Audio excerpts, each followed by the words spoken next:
الحمد لله والصلاة والسلام على رسول الله وعلى آله وصحبه ومن والاه، وأشهد أن لا إله إلا الله وحده لا شريك له، وأشهد أن محمدا عبده ورسوله صلى الله عليه وعلى آله وصحبه أجمعين. أما بعد، نواصل التعليق على كتاب الصوم من كتاب القوانين الفقهية لابن جزي رحمه الله.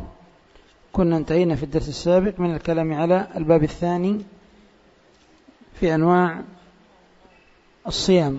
تفضل. بسم الله الرحمن الرحيم. قال رحمه الله تعالى: الباب الثالث في خصال الصوم. قال: فروضه النية والإمساك عن الطعام والشراب والجماع والاستمناء والاستقاء نعم. قال: النية والإمساك عن الطعام والشراب والجماع والاستمناء والاستقاء. كذا عندكم؟ والاستقاء بالهاء بتاء مربوطة عندي أنا، وعندكم الاستقاء. طيب. قوله رحمه الله: الباب الثالث في خصال الصوم. قال رحمه الله: فروضه. يعبر بعضهم بهذا التعبير فيقول فروض الصوم، وبعضهم يعبر فيقول أركان الصوم. ونفهم من كلام المؤلف كما ذكر هو وذكره أيضا غيره أن للصيام ركنين أساسيين. الركن الأول هو النية، والركن الثاني هو الإمساك عن المفترات. الآن قوله الإمساك عن الطعام والشراب والجماع والاستمناء والاستقاء، هذا كله نعبر عنه بكلمة فنقول إيش؟ المفترات. فنقول المفترات. الآن عندما قال والإمساك عن الطعام والشراب والجماع والاستمناء والاستقاء، نختصر هذا كله فنقول والإمساك عن المفطرات. إذن كم أركان الصوم؟ كم أركان الصوم؟ للصوم ركنان أساسيان. الركن الأول هو ماذا؟ النية. والركن الثاني هو الإمساك عن سائر المفطرات. وذا كما قدمنا أن الصيام كما سمعت نية وترك، كما تقدم علينا الصيام نية وترك، ينوي الصيام ويترك لأجل الله. وهذان الركنان مذكوران في قوله عز وجل في الحديث القدسي: يدع طعامه وشرابه وشهوته من أجل. ففي قوله من أجل دليل على ماذا؟ النية. وفي قوله يدع طعامه وشرابه وشهوته، هذا نقول إيش؟ دليل على الركن الثاني الذي هو الإمساك. وهذان الركنان سيأتي الكلام عليهما مفصلا في كلام المؤلف رحمه الله. نعم. قال رحمه الله تعالى: فروضه النية والإمساك عن الطعام والشراب والجماع والاستمناء والاستقاء وسننه. لأن الطعام الشراب الجماع هذه مفطرات بالإجماع، وهكذا أيضا الاستمناء على الصحيح والراجح أنه أيضا من المفطرات، وأن من استمنى في حال الصيام فقد بطل صومه. وسيأتي الخلاف في الاستقاءة. إيش معنى الاستقاءة؟ تعمد القيء، طلب القيء. الألف والسين والتاء في هذا تفيد إيش؟ الطلب. فالاستقاء يعني طلب القيء. هل القيء من مبطلات الصوم؟ هذا سيأتي الكلام عليه في كلام المؤلف رحمه الله. نعم. قال: وسننه السحور وتعجيل الفطور وتأخير السحور وحفظ اللسان والجوارح والاعتكاف في آخر رمضان. طيب. قال رحمه الله: وسننه، يعني بعد أن ذكر الفروض ذكر إيش؟ السنن. ذكر السنن. قال: وسننه، سنن الصيام. السنة الأولى قال السحور. وما الفرق بين السحور والسحور؟ ما الفرق بين السحور والسحور؟ الفتح والضم، ما الفرق بينهما؟ السحور والسحور ما الفرق بينهما؟ بالفتح الأكل الذي يؤكل، وبالضم الفعل، مثل ما نقول الوضوء والوضوء. الوضوء فتح الواو والماء، الوضوء الماء، والوضوء الفعل من العبد، يغسل يديه، يغسل وجهه، يغسل رجليه، يمسح برأسه، الفعل نسميه وضوء. ومثله الوجور والوجور، الوجور والوجور، ومثله الصعود والصعود، فهذه كلها الفتح. الفتح المراد به ما سمعت، الشيء الذي يؤكل، الماء الذي توضأ به، الوجور الصعود ما يوضع في الأنف، واضح. وبالضم الفعل الذي يقع من العبد. فقوله رحمه الله وسننه السحور، وسننه السحور، لا، الجنازة والجنازة ليست كذلك، الجنازة والجنازة ليست كذلك، لأن أقرب ما قيل في التفريق بين الجنازة والجنازة أن الجنازة هي إيش؟ الجنازة هي إيش؟ الآلة التي يحمل عليها الجنازة، والجنازة الميت. اجعلوا الأسفل الأسفل والأعلى الأعلى، الأسفل للأسفل والأعلى الأعلى. الجنازة النعش، الجنازة النعش الذي يحمل، وقربوا الجنازة من أجل نضع عليها الميت، فتكون الجنازة النعش بالكسر، والجنازة بالفتح الميت الذي يوضع في النعش، يعني حتى نحفظها، وإلا الخلاف حاصل، لكن أقرب الأقوال هذا أن الجنازة والجنازة نجعل الأسفل الأسفل والأعلى الأعلى. طيب، قال رحمه الله وسننه السحور، يعني أن السحور سنة، والمراد بالسحور الأكلة التي تؤكل في وقت السحر يتقوى بها الصائم على الصيام، هذا المراد بالسحور، الأكلة التي يأكلها من يريد الصيام في وقت السحر، وهو سنة بالإجماع. أجمع أهل العلم على أن السحور سنة وليس بواجب، مع أن السحور جاء فيه لفظ الأمر تسحروا فإن في السحور إيش؟ بركة، تسحروا فإن في السحور بركة، والأمر في إيش؟ الأمر في ماذا؟ الوجوب، لكن الإجماع على أنه ماذا؟ سنة. الإجماع قائم وحاصل على أنه سنة من سنن الصوم، سنة. وبهذا تعرف خطأ كثير من الناس، تجد الواحد مفطرا في نهار رمضان، ما لك يا أخي؟ ما أنت صائم؟ قال ما تسحرت، وقالوا لي الذي ما يتسحر ما يجوز صومه، فأفطرت من أجل ذلك. هذا كلام باطل، كلام باطل، لا أثر للسحور في صحة الصيام. من تسحر له أجر والصيام صحيح، ومن لم يتسحر ليس عليه شيء وصيامه صحيح.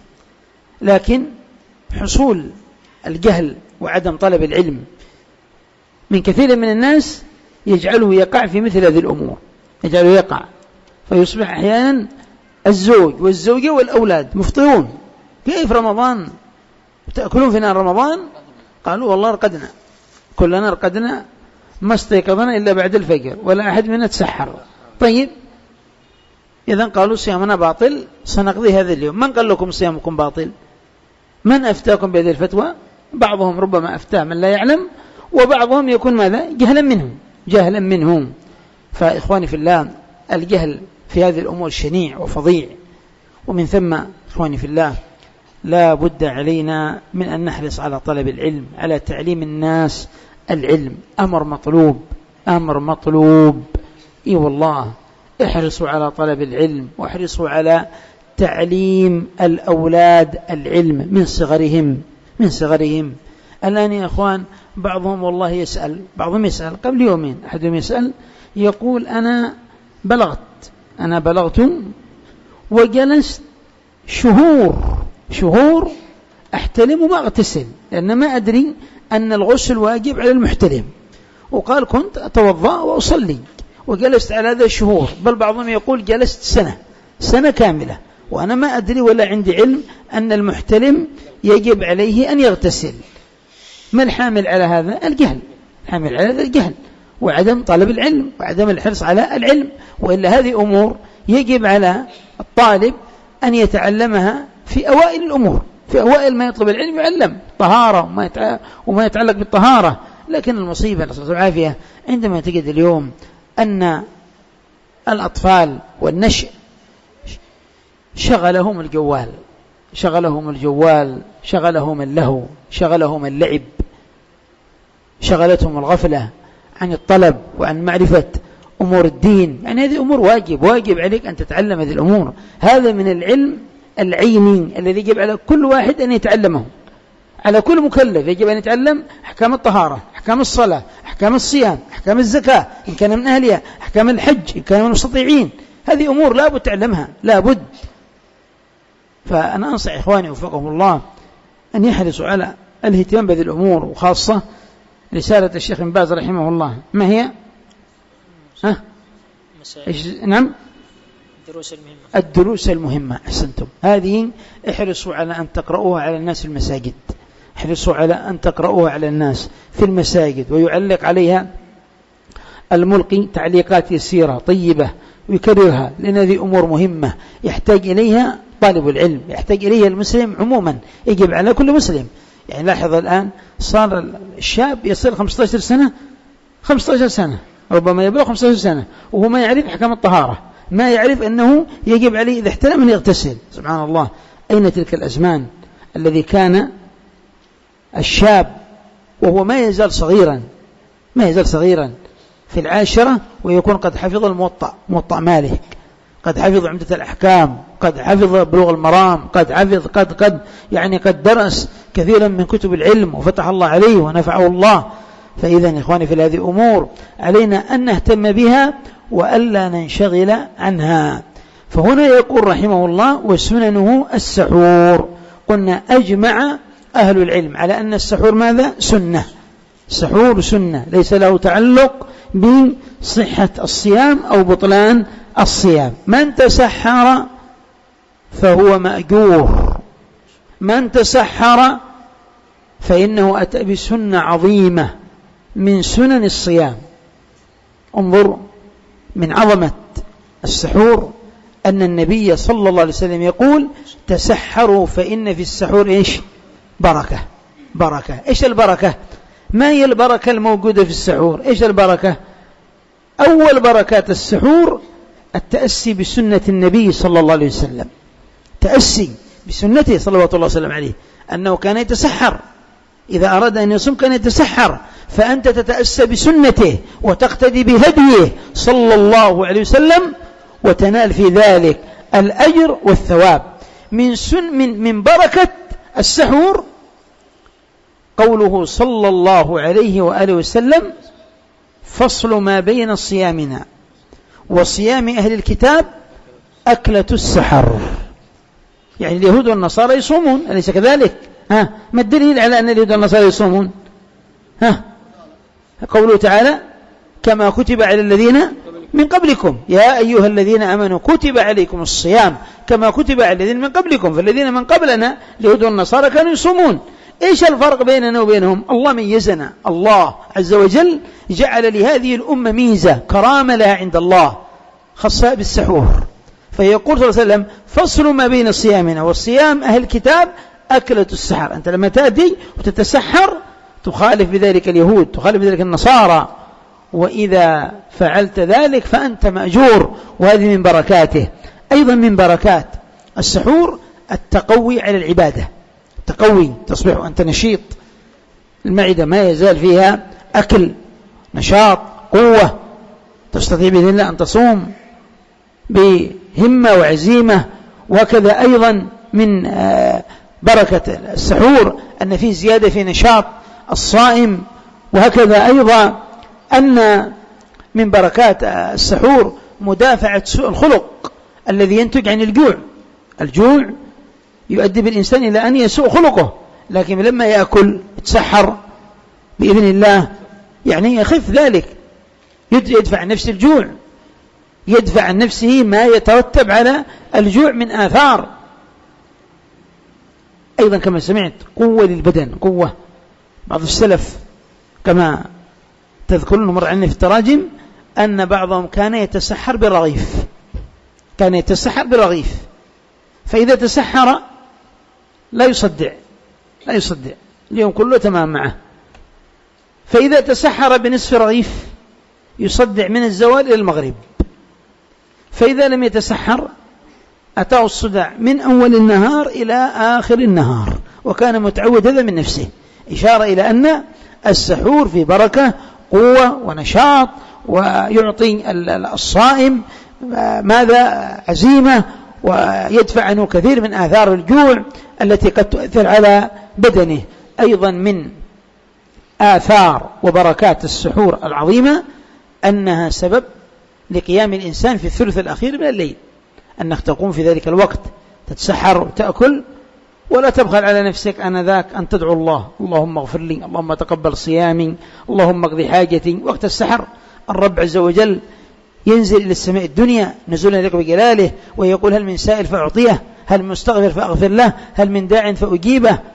فتكون في وقت مبارك وقت السحر، وفي زمن مبارك رمضان، وأنت تنوي عبادة، خيرات تجتمع لك من أسباب إجابة الدعاء، فتدعو في ذلك الوقت ويقع لك الخير بإذن الله سبحانه وتعالى.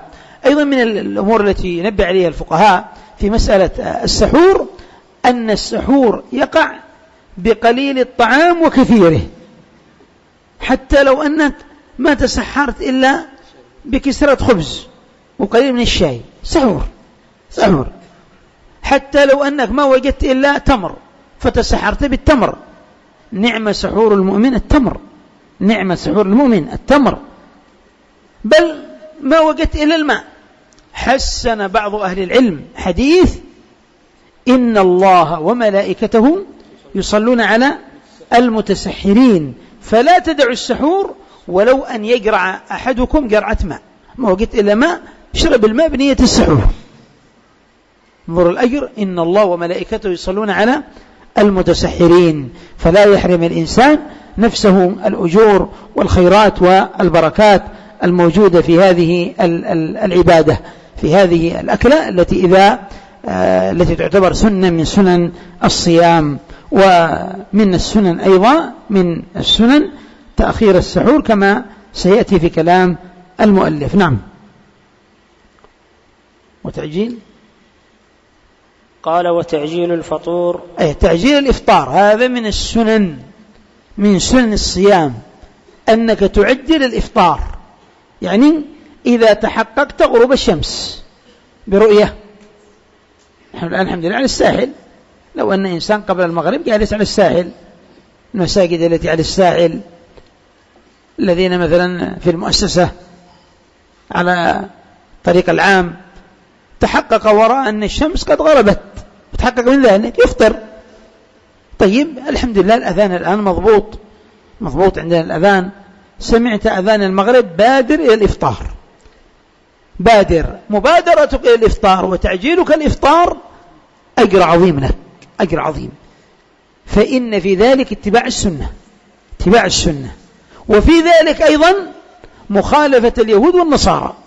فقد قال صلى الله عليه وسلم: لا يزال الناس بخير ما عجلوا الفطر، لا يزال الناس بخير ما عجلوا الفطر. وبين صلى الله عليه وسلم أن اليهود والنصارى يؤخرون، وأن اليهود لا يفطرون حتى تشتبك النجوم. الرافضة اليوم مثلهم، الرافضة هكذا، الرافضة ما يفطر الرافضي إلا لما تسود الليلة، تظلم الليلة وتظهر النجوم يفطر. نعوذ بالله من الخذلان، نعوذ بالله. الأحاديث والسنة عنه صلى الله عليه وسلم في المسارعة والمبادرة وتعجيل الإفطار، وبعضهم تجدون نعوذ بالله يخالف السنة في هذا. فتعجيل الإفطار من سنن الصيام. بعضهم الآن يؤذن المغرب، يؤذن طيب عندنا مشغول شوية وسأفطر، لا، بادر للسنة. بعض النساء في البيوت يؤذن المغرب، يؤذن وعندها مشغولة، أفطري، عجلي الإفطار ونالي السنة ونالي الأجر. تقول طيب سأخلص هذا الطعام، سأخلص هذا العمل، بعدين سأفطر. الذي ينبغي في مثل هذا أن يبادر الإنسان ويسارع إلى الإفطار من أجل أن ينال الخيرية التي ذكرت في الأحاديث. نعم. قال وتأخير السحور. وتأخير السحور، تأخير السحور من السنة، من السنة أن تؤخر السحور. حديث زيد بن ثابت: تسحرنا مع النبي صلى الله عليه وسلم ثم قمنا إلى الصلاة. قال: كم كان بين الأذان وبين السحور؟ قال: قدر 50 آية. قدر 50 آية. 50 آية يقرأ الإنسان في كم الآن؟ 10 دقائق. 10 دقائق يعني، ربما أقل من ذلك. يعني بمعنى أنهم كانوا يتسحرون رضي الله عنهم ويقومون، بس فرق بين سحورهم وسحورنا. فرق بين سحورنا وسحورنا. الآن نحن يجلس الواحد السحور يشتري نصف ساعة للأكل، بس نصف ساعة، وبعد ما يأكل لما تمتلئ بطنه يحلي. يعني بعد الحلاية السحور من حق أول، الحلاية بس سحور. فالمقصود أنك لا تضيق على نفسك، لا تضيق على نفسك ما تدري إلا وقد أذن المؤذن، ما تدري وقد أذن المؤذن. لكن السنة أنك تؤخر. بعض الناس الآن يتسحر الساعة 2 والأذان الساعة 5، بينك وبين الفجر 3 ساعات، تقوم الفجر وأنت جائع. يعني نقول تسحر من أجل تتقوى على الصيام. فلما تأتي تسحر من الساعة 2، ولا بعضهم يقول نحن صراحة ما نقوم، نتسحرنا من الساعة 12، هذا عشاء مش سحور، هذا تسحر من الساعة 12. بعض الفقهاء يقول ويبتدئ وقت السحور من منتصف الليل. يقول بعض الفقهاء ويبتدئ السحور من منتصف الليل إلى طلوع الفجر، إلى قبل طلوع الفجر.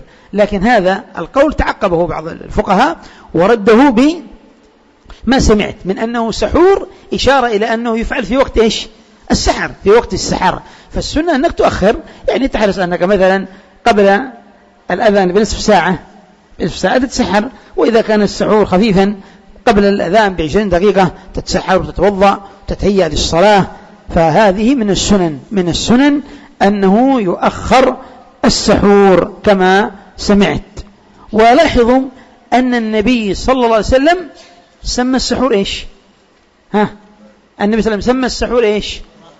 لا، هلم إلى من يكمل الحديث؟ إلى الغداء المبارك. هلم إلى الغداء. والغداء متى يكون؟ الساعة 1 الظهر. الغداء الساعة 1 الظهر؟ لا، هذا الآن عرفنا. الغداء ما يؤكل غدوة، يعني أول النهار بعد الفجر غدوة، هذا يسمى غداء. الذي يأكل الإنسان في ذلك الوقت غدوة. العرب ما كانت تأكل في اليوم إلا أكلتين: أكلة أول النهار وأكلة آخر النهار قبل المغرب. هذا كان أكل العرب. فما كان أول النهار يسموه غداء، وما كان آخره يسمونه إيش؟ عشاء. ولهذا لما ذكر الله طعام أهل الجنة إيش قال؟ ولهم رزقهم فيها بكرة وعشية. ولهم رزقهم فيها بكرة. طيب، رزق الجنة مخصوص بالبكرة والعشي، ولا أهل الجنة يأكلون ما تشاءوا؟ يأكلون ما تشاءوا، لهم ما يشاءون فيها. طيب، لماذا خص الآن؟ قال ولهم رزقهم فيها بكرة وعشية. هذا باعتبار ما كان العرب قد ألفوه، وتعودوا عليه أنهم كانوا يأكلون في هذين الوقتين. فهم كانوا ما يعرفون حاجة اسمها صبوح. نحن عندنا الآن صبوح، سفارة أولا، سفارة وصبوح الساعة 8 ولا 9، وبعده سفارة قبل الظهر، وغدا سفارة بعد العصر، وعشاء. اليوم 6 وجبات في اليوم. العرب ما كانوا يخون في الله إلا على تقلل. ولهذا لما قيل لبعض الصالحين كم يأكل المؤمن في اليوم؟ قال أكلة واحدة. كم يأكل المؤمن في اليوم؟ قال أكلة تكفيه، يتقوى بها على طاعة الله. قالوا فإن احتاج؟ قال 2. قال فما تقول في من يأكل في اليوم 3 أكلات؟ قال هذا قل لأهله يبنوا له زريبها، قل لأهله يتخذون له معلفا، يعني 3 وجبات في اليوم شافها كبيرة في اليوم. كيف لما شاف لو يرى حالنا اليوم 6 وجبات في اليوم، بعضهم ما يخارج. فهنا يا إخواني في الله سماه صلى الله عليه وسلم الغداء المبارك. تسميته بالغداء إشارة إلى إيش؟ تسميته بالغداء، تسمية السحور بالغداء إشارة إلى ماذا؟ إلى تأخيره حتى أنه يقرب من وقت الغدو، نعم. وقد جاء في الحديث يعني أن النبي صلى الله عليه وسلم قال: إن معاشر الأنبياء أمرنا بتأخير السحور وتعجيل الفطر. وقد حسنه العلامة الألباني. عمرو بن ميمون يقول: كان أصحاب النبي صلى الله عليه وسلم كان أصحاب النبي صلى الله عليه وسلم أعجل الناس إفطارا وأبطأهم إيش؟ سحورا. كان أصحاب النبي صلى الله عليه وسلم أعجل الناس إفطارا وأبطأهم سحورا، نعم. قال: وحفظ اللسان والجوارح هذا عده من سنن الصوم، وإلا فغير واحد من الفقهاء يذكر أن هذا إيش؟ واجب. ولهذا قال في النجم الوهاج: هذا واجب على كل أحد ويتأكد في حق الصائم. هذا واجب على كل أحد أن يحفظ جوارحه، يحفظ لسانه في حياته كلها. عند الصيام يزداد التأكد في ذلك. ليش؟ لأن المعاصي تؤثر على الصيام. السب، الشتيمة، الغيبة، النميمة، الفحش، البذاءة، الصياح، رفع الصوت في الأسواق، هذا كله ينقص من أجر صيامك، ينقص. ولهذا قال صلى الله عليه وسلم: فإذا كان يوم صوم أحدكم إيش؟ فلا يرفث ولا يسخب ولا يفسق. فلا يرفث، ما هو الرفث؟ الكلام الفاحش البذيء. ولا يسخب، ما هو الصخب؟ رفع الصوت، صياح. ولا يفسق، أنواع الفسق. وقال: من لم يدع قول الزور والعمل به والجهل فليس لله حاجة في أن يدع ماذا؟ طعامه وشرابه. وقال صلى الله عليه وسلم: رب صائم ليس من صيام إلا الجوع والعطش. فالآن لما تجد صائم والجوال في يده ويتفرج مسلسل، صائم والجوال في يده بعد الظهر بعد العصر يتفرج مسلسل ولا يتفرج فيلم، هذا يا أخي والله ما يليق بك. هذا ينقص أجر صيامك. تنظر إلى صور محرمات، تسمع أغاني، تسمع موسيقى، تسمع شر، تسمع فساد، تسمع بلاء، ما يليق بك. بعضهم يغالط نفسه: ما لك؟ قال: اتفرج على خالد بن الوليد. فين خالد بن الوليد؟ خالد بن الوليد في الجوال. أنت تتفرج على ممثل، أنت تتفرج على ماذا؟ شيء محرم ما يجوز لك أن تنظر إليه. أفتى أهل العلم أن التمثيل ما يجوز، ومن باب أولى نصوا على أنه لا يجوز تمثيل الصحابة. والله يا أخوان، يأتون برجل على أنه خالد بن الوليد، عمرو بن العاص، سعد بن أبي وقاص، وأنه من أعلام الإسلام. وفي فيلم ثاني يأتون به وهو فاسق، حب وغرام وعشق وغير ذلك. أليس هذا والله من تشويه صور الصحابة في نفوس الناس؟ ينظر إليه هنا وهو ملتحي، لحية مستعارة، لحية والسيف في يده، وأنه من أنصار الإسلام ومن أنصار الدين. وفي الفيلم الثاني يراه وهو على فسوق ويجلس مع النساء ويقبل النساء ويعانق النساء، نعوذ بالله من الخذلان. أضف إلى ذلك أنك في هذه المسلسلات تسمى الدينية ينظر إلى النساء بادية لشعورهن على أنهن زوجات الصحابة ونساء الصحابة، إلى غير ذلك من الشر والفساد.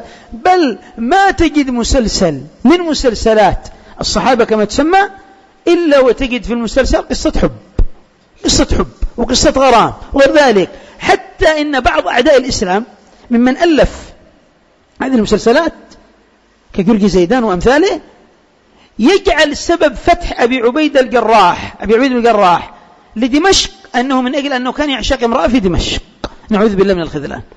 أبو عبيدة أمين هذه الأمة، ويقول في حق مثل هذا الكلام، ناهيك عن خالد بن الوليد وأنه ماذا كان يعشق ناهيك عن فلان وعن فلان من باقي أصحاب النبي صلى الله عليه وسلم إلى غير ذلك من الشر والفساد والبلاء. وبعضهم سبحان الله بعد العصر تجدوا يسمع الأخبار. الأخبار من تقدم الأخبار؟ امرأة كاشف وجهها كاشف شعرها موسيقى.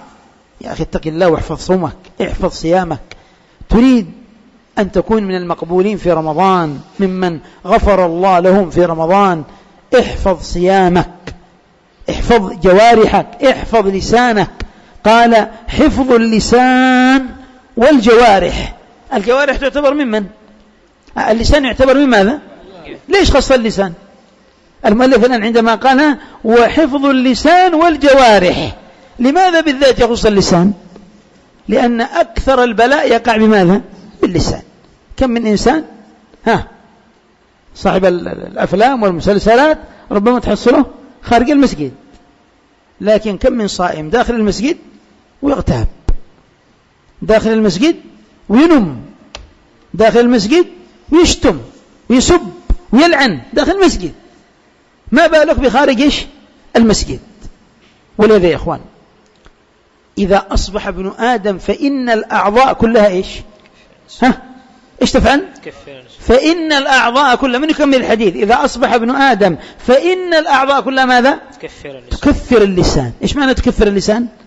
يعني تخضع له، فتقول له اتق الله اتق الله فإنما نحن بك، إن استقمت استقمنا وإن اعوججت اعوججنا. يبين لك هذا الحديث خطر اللسان. وقد جلس قس بن ساعدة، قس بن ساعدة الإيادي الذي وحد الله في الجاهلية، ذكرناه قبل فترة قريبة في بعض المحاضرات. وأكثم بن صيفي الذي كان من حكماء العرب. جلس هذان الرجلان الحكيمان العاقلان، فقال أحدهما للآخر كم في ابن آدم من عيب. عاقلان عندهما معرفة وخبرة. أحدهما يقول الآخر كم في ابن آدم من عيب، فأجابه فقال هي أكثر من أن تحصى، لكنني أحصيت منها 8,000 عيب. لا إله إلا الله.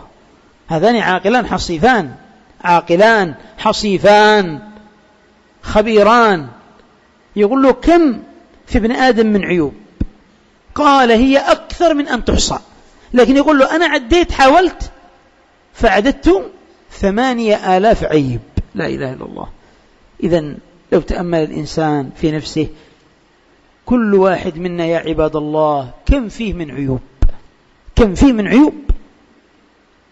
لو نظرت إلى نفسك لرأيت أنها كم بحاجة إلى إصلاح منك، إلى إصلاح، أن تصلح نفسك، أن تهذب نفسك، تقوم الإعوجاج الموجود في النفس.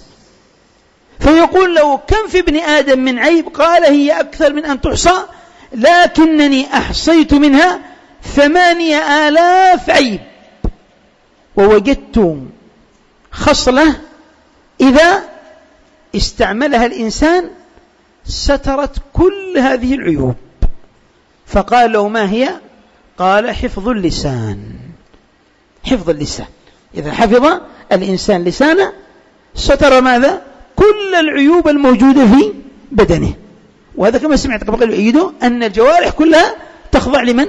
تخضع للسان، وتقول له اتق الله فإنما نحن بك.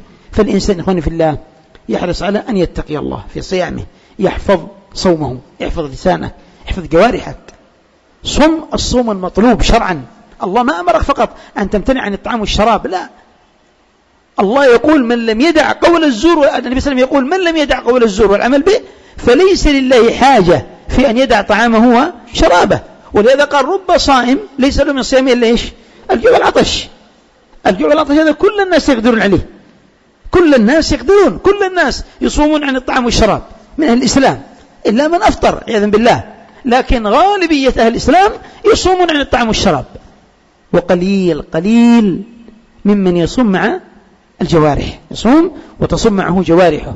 فأنت تصوم لا تسب، لا تشتم، لا تلعن، لا تؤذي، لا تغتاب، لا تنم، لا تطعن في أحد، لا تهتك ستر أحد، لا تفشي سر أحد، هذا كله مطلوب منك. كم من إنسان صائم يجلس سبحان الله إما سب، إما غيبة، إما نميمة، إما سبحان الله كلام وفحش وبذاءة وغير ذلك سبحان الله. فما أحوج أن الإنسان يكون حريصا على طاعة الله، حريصا على ما يقرب إلى الله، حريصا على أن يخلص صومه من كل آفة من هذه الآفات المذكورة. لكن عندما يجعل الإنسان صيامه مرتعا للطعن في الأعراض والسب والشتم واللعن وغير ذلك، بلا نسأل الله السلامة والعافية. إخواني في الله، يحرص الإنسان على تقوى الله، يحرص على أن ماذا يكون متخلقا بأخلاق الإسلام، أخلاق الإسلام، آداب الإسلام. سبحان الله بعض الناس إيش من أدب عنده، يعني يبلغ في الأدب ذروة ما تتوقعها. هارون الرشيد مرة من المرات كان في مجلسه وعنده أبو يحيى المروزي. انظر الآن لهذا الموقف. هارون الرشيد تعرف كان يجيد اللغة الفارسية، يجيد العربية، هو عربي معروف من أهل بيت رسول الله، ويجيد الفارسية لأنه كان كما تعرف قد رضع مع زوجة يحيى بن خالد البرمكي، فيحيى بن خالد أبوه من الرضاعة، وجعفر البرمكي إخوانهم، وأصل هؤلاء فرس يعرفون الفارسية، فتعلم معهم اللغة الفارسية. بينما هو جالس هارون الرشيد في مجلس حكمه وأبو يحيى المروزي موجود أحد الأعلام المؤدبين، فالرشيد بجواره أحد وزرائه ممن يجيد الفارسية، فالرشيد كلم هذا الوزير بالفارسية وأبو يحيى المروزي موجود، فإذا بأبي يحيى مباشرة يقول له: يا أمير المؤمنين، إن أردت أن تكلمه بسر فأنا أعرف اللغة الفارسية. انظر كيف الأدب. يقول له: الآن أنت ما كلمته بالعربية، كأنك تريد أن تكلم وزيرك بالفارسية في شيء ما تريدني أنني أطلع عليه، أنا أعرف أيضا اللغة الفارسية، فانتبه لهذا الكلام. فأعجب الرشيد هذا الموقف منه جدا وعظم في عينه. يعني الرشيد ما كان يعرف أن هذا يعرف اللغة الفارسية، كان بالإمكان أنه يقول سرا وإذا بهذا يطلع عليه ما يدري. لكن عندما يكون الإنسان عنده خوف من الله، عنده أدب، نبه أمير المؤمنين وقال: انتبه لا تتكلم، أنا أجد ذلك. انظر إلى هذا الأدب الرفيع الكبير، وانظر إلى حال كثير من الناس عندما تجد الآن إذا وجد أناس يتكلمون يقترب من أجل يتصنت، يسمع إيش يقولون، يريد يعرف، يريد يطلع. هذه من الآفات والبلايا. وقد قال صلى الله عليه وسلم: من استمع إلى حديث قوم وهم له كارهون إيش الجزاء؟ صب في أذنه ماذا؟ الآنك يوم القيامة. فتجد بعضهم هكذا، وتجد بعضهم صلى الله عليه وسلم العافية في حال صيامه ربما يتظنن ويسيء الظن بالناس، تجد بعضهم في حال صيامه يهمز ويلمز ويغتاب وينم، تجد بعضهم يسخر في حال صيامه، يسخر من هذا للونه، ويسخر من هذا لعرقه، ويسخر من هذا لمهنته، ويسخر من هذا لأجل ثوبه إلى غير ذلك. فهذه أمور يجب على الإنسان أن يتقي الله في صيامه ويحرص على أن يصوم الصيام المأمور به شرعا. نعم. قال: وحفظ اللسان والجوارح والاعتكاف في آخر رمضان. قال: والاعتكاف في آخر رمضان، يعني من السنن، من سنن الصيام الاعتكاف في آخر رمضان. قال أهل العلم: لأنه أقرب إلى صيانة النفس، إنما سنة الاعتكاف لأنه أقرب إلى صيانة النفس وتمام الصيام، ولما فيه من اغتنام العشر الأواخر من رمضان. نعم. قال: فضائل الصيام عمارته بالعبادة، أن يعمر صومه بالعبادة. من سن الصيام أن تعمر صيامك بالعبادة. بعض الناس الآن يصوم جزاه الله خير صائم، لكن نوم من بعد الفجر إلى أذان الظهر، ما يقوم إلا يصلي ويرجع نوم إلى العصر، وبعدين من بعد العصر خرج يشتري الإفطار والعشاء والمقاضي، ما رجع إلا وقت المغرب. يومه كله دار بين النوم والشغل. طيب، هل جعلت لنفسك حظا من صلاة الضحى وأنت صائم؟ هل جعلت لنفسك حظا من تلاوة القرآن؟ هل جعلت لنفسك حظا من الأذكار والتسبيح والتهليل والتكبير؟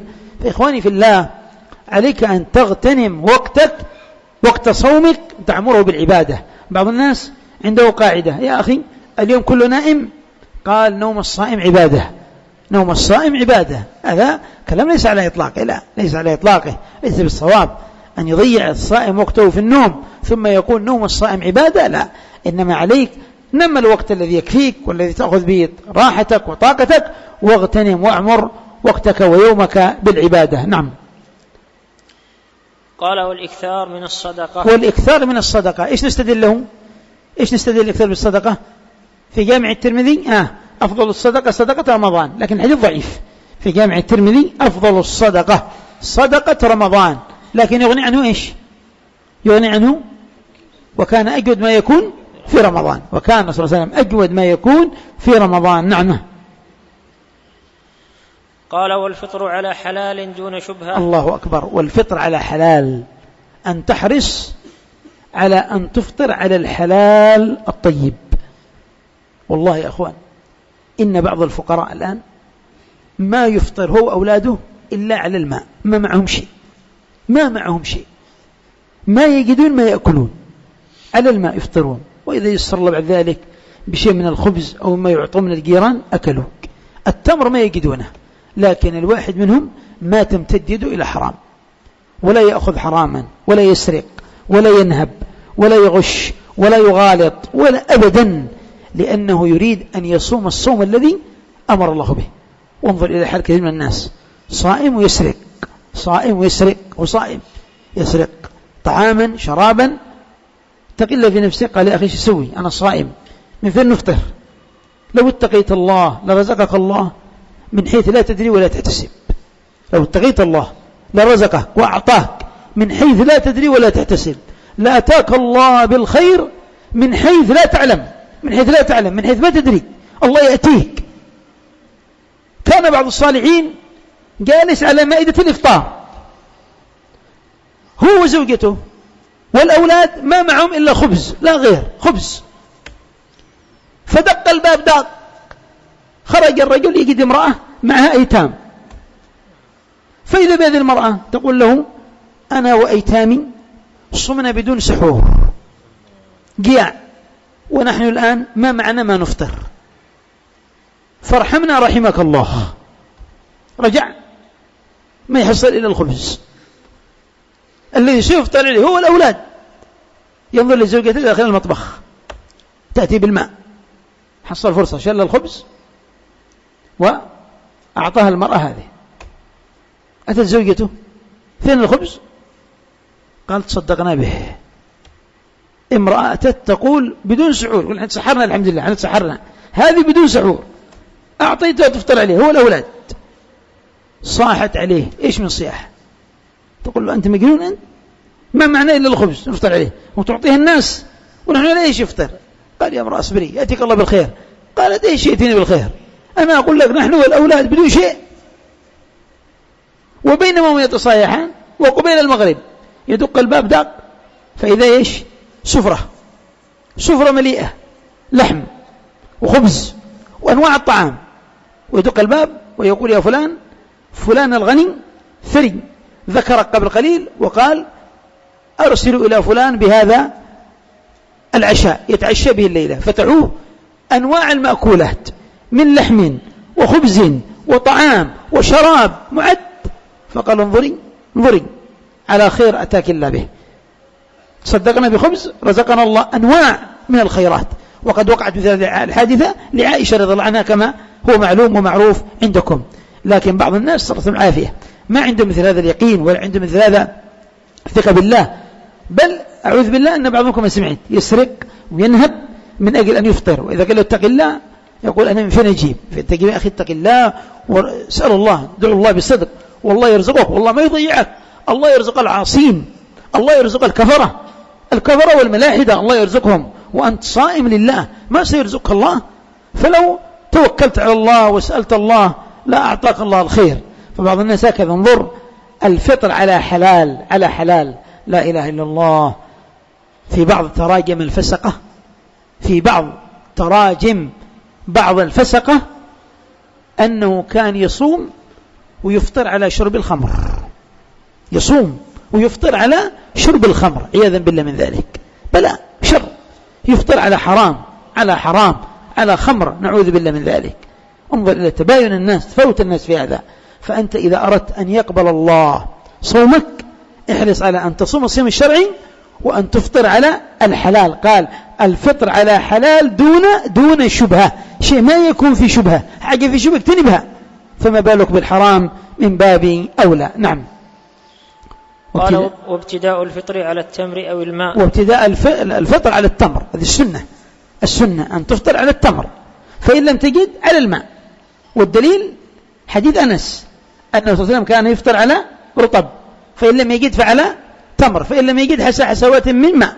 وحديث أنس قال الدارقطني صحيح، وإن كان قد أعله أبو حاتم وأبو زرعة، أعله أبو حاتم وأبو زرعة، إلا أن الدارقطني رحمه الله قد قال الحديث صحيح. فالإفطار على التمر سنة، ما وجدت تمرا أفطر على ماذا؟ على الماء. نعم. قال وقيام لياليه. بعض العوام الله أعلم من فين أتوا بأنه ما يجوز الإفطار على الماء بعضهم، ولهذا تجد بعض كبار السن، بعض النساء كبيرة السن، يعني إذا ما وجدت تمرا ربما تفطر على ملح ولا تفطر على ماء.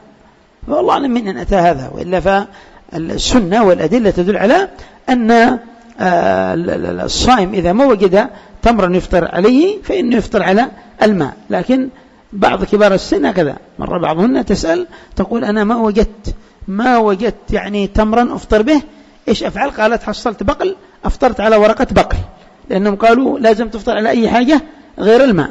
هذا كلام صحيح، وهذا من الجهل الذي يستشري، صلى الله عليه وسلم العافية. نعم. قال وقيام لياليه وخصوصا ليلة القدر. أي قيام رمضان أيضا من السنن، قيام رمضان من سنن الصيام، سننه. من قام رمضان إيمانا واحتسابا غفر له ما تقدم من ذنبه، غفر له ما تقدم من ذنبه. وخصوصا ليلة القدر، من قام ليلة القدر إيمانا واحتسابا غفر له ما تقدم من ذنبه. طيب، إلى هنا والحمد لله رب العالمين، وجزاكم الله خيرا.